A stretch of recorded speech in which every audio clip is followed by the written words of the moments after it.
খোদ আল্লাহর নবী। নবী তাকে বুকে টেনে নিয়ে আপন হাতে বায়াত করিয়ে শিক্ষা দিলেন তরিকতের জিকির ইসবাত নফি। অনুরূপ পদ্ধতিতে পিতার হাতে বায়াত হলেন পুত্র। হযরত আহমদ কবির রাফাই ছিলেন আশিকে রাসূল একজনা। তার রূহ মুবারক পাঠিয়ে দিতেন জিয়ারতে মদিনা। যখন তার মদিনা শরীফে যাওয়ার তৌফিক ছিল না, সেই রূহ মুবারক দিয়ে চুম্বন করত রওজা পাকের দুলিকণা। একদা তিনি আসলেন যখন সশরীরে মদিনা, রওজা পাকে আরজি দিলেন, আজ হায়াতুন নবীর দর্শন ছাড়া যাব না। রসুল পাক সাল্লাল্লাহু আলাইহি সাল্লাম হাত মুবারক বাহির করলেন, শুনে তার আরাধনা। সেই নূরানি হাতে চুম্বন করে পেলেন তিনি সান্ত্বনা। হাজার হাজার জিয়ারতকারী দেখলেন এই বাস্তব ঘটনা। 2003 সালে গৌসুল আজম গেলেন যখন উমরাতে, সেখান থেকে গেলেন তিনি মদিনা শরীফ জিয়ারতে। হায়াতুন নবী উঠে এলেন রওজা পাক হতে। গৌসুল আজমকে বায়াত করালেন দয়াল নবী নিজ হাতে। খেলাফতে ভূষিত করলেন নূর নবীজির পক্ষ হতে। এই ঘটনা ঘটেছিল অনেক তরিকতপন্থীর সাক্ষাতে। তিনি খলিফায়ে রসুল হলেন মদিনা মুনাওয়ারাতে। আজ তার হায়াতে খিজরি কামনা করি মুদের হায়াতের বদলাতে।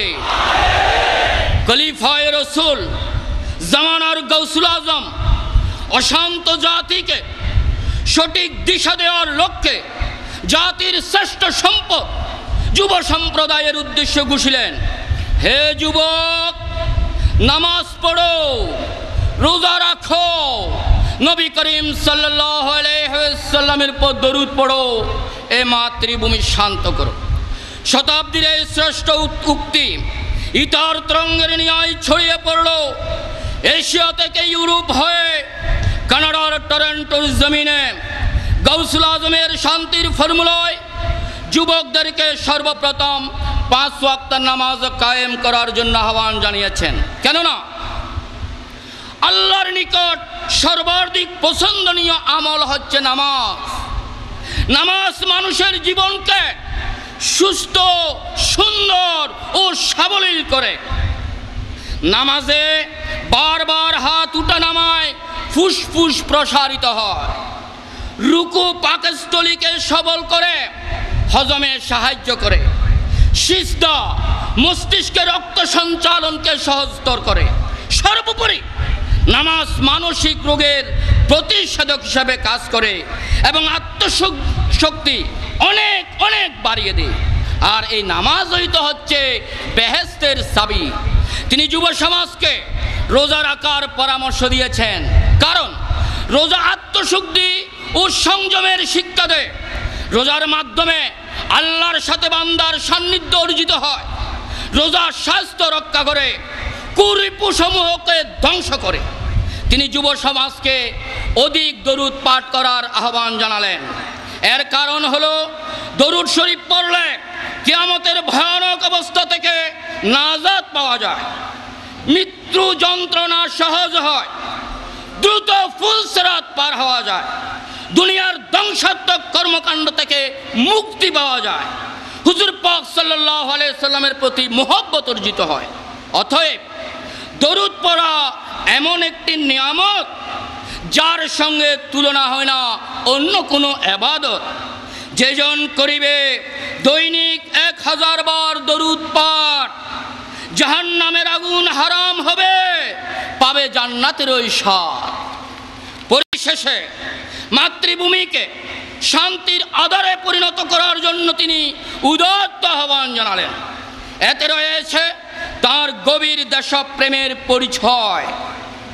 প্রকৃতপক্ষে স্বদেশ প্রেম হচ্ছে ইনসানিয়তের প্রকৃত নিদর্শন।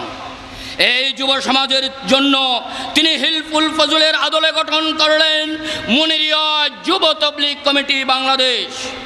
এ অরাজনৈতিক তরিকত ভিত্তিক আধ্যাত্মিক সংগঠনের ছায়াতলে যুব সমাজকে সমবেত হওয়ার জন্য আমি উদাত্ত আহ্বান জানাচ্ছি।